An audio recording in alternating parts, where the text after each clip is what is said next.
Jangan lupa untuk subscribe dan nyalakan lonceng notifikasinya. Pemirsa, penyakit mulut dan kuku menjadi wabah paling mengerikan bagi peternak karena tingkat penularan yang tinggi pada hewan, dan meski demikian wabah ini tidak berbahaya bagi manusia. Presiden pun sudah memberikan arahan untuk mengatasi penyakit mulut dan kuku pada hewan. Tapi pemirsa, apakah Anda tahu sebenarnya terkait dengan apa sebenarnya penyakit dari PMK ini dan bagaimana cara mengatasi penyakit dari PMK pada hewan ternak ini? Kita akan bahas lebih lengkap. Yang pertama, penyakit mulut dan kuku. Ini merupakan yang biasa kita sebut dengan penyakit FMDV atau Foot and Mouth Disease Virus. Ini merupakan sebuah penyakit menular bersifat akut yang disebabkan oleh sebuah virus tipe A dari famili Picornaviridae, genus Aptovirus. Nah, ini merupakan nama virus yang menyerang hewan berkuku belah, dengan salah satunya yang paling banyak terjadi saat ini di Indonesia adalah menyerang sapi sebagai hewan ternak. Kita lihat di slide selanjutnya, hewan apa saja yang bisa terserang penyakit mulut dan kuku ini. Nah, pemirsa, ada beberapa hewan, kita lihat, yang bisa terkena penyakit PMK. Yang pertama adalah sapi, yang akhir-akhir ini banyak terjadi di Jawa Timur dan juga di Aceh. Yang kedua adalah kerbau, kemudian kambing, bisa juga menyerang domba, babi, dan juga rusa. Nah, apa kemudian gejalanya? Bisa dikategorikan sebuah hewan ternak ini bisa terkena PMK. Ini ada gejalanya mengalami demam 41 derajat Celcius, kemudian timbul lepuh dan juga erosi di sekitar mulut, gusi, kuku, dan selain itu kelenjar pertahanan rahang bawah mengalami bengkak. Jadi ini merupakan gejala-gejala kasat mata yang bisa dilihat pada hewan ternak yang terkena virus ataupun penyakit mulut dan juga kuku. Selanjutnya kita lihat lagi, dari mana penyakit PMK ini berasal? Nah, pemirsa, penyakit PMK bukan pertama kalinya terjadi di Indonesia saat ini. PMK sudah pernah terjadi di Indonesia sejak tahun 1887 silam.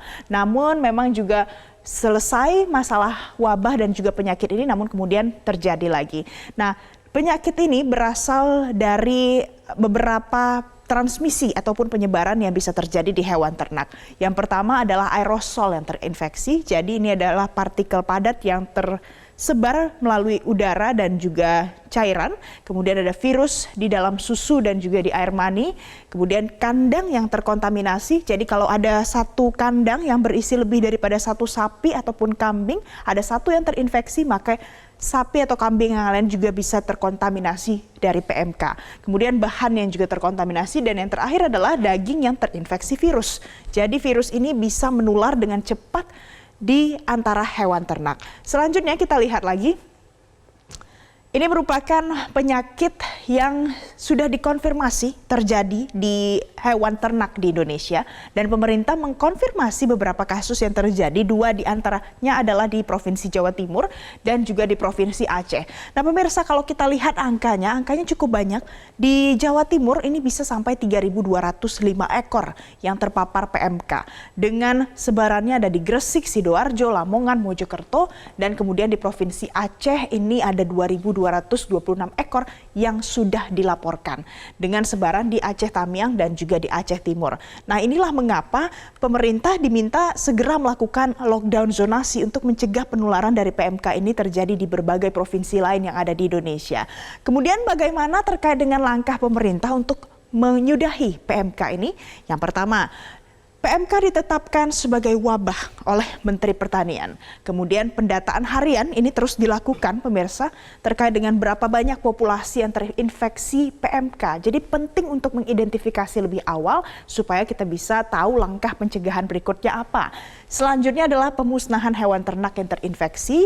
Dan yang terakhir, kemudian penetapan lockdown zona wabah, tadi sudah disampaikan, ada di Jawa Timur dan juga di Aceh, ini harus dilakukan lockdown zonasi. Kemudian pengetatan lalu lintas ternak, karena berdasarkan sejarah, ini memang PMK ini sempat terjadi di Indonesia, salah satunya melalui datangnya daging sapi impor.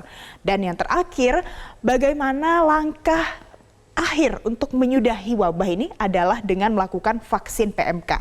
Nah, soal vaksin PMK ini sebelumnya Indonesia juga sudah mengalami wabah di tahun 1983. Cara mengatasi wabah PMK ini adalah dengan melakukan vaksinasi massal kepada hewan ternak, dan di tahun 1986, 3 tahun setelahnya, berhasil Indonesia sudah bebas dari wabah PMK ini akibat vaksinasi yang dilakukan kepada hewan ternak. Nah pemirsa, itu tadi adalah paparan terkait dengan apa sebenarnya penyakit mulut dan juga kuku yang menyerang hewan ternak di Indonesia. Dan kita juga berharap supaya pemerintah berusaha semaksimal mungkin untuk menyudahi wabah ini dan menjadi pelajaran bagi Indonesia ke depannya.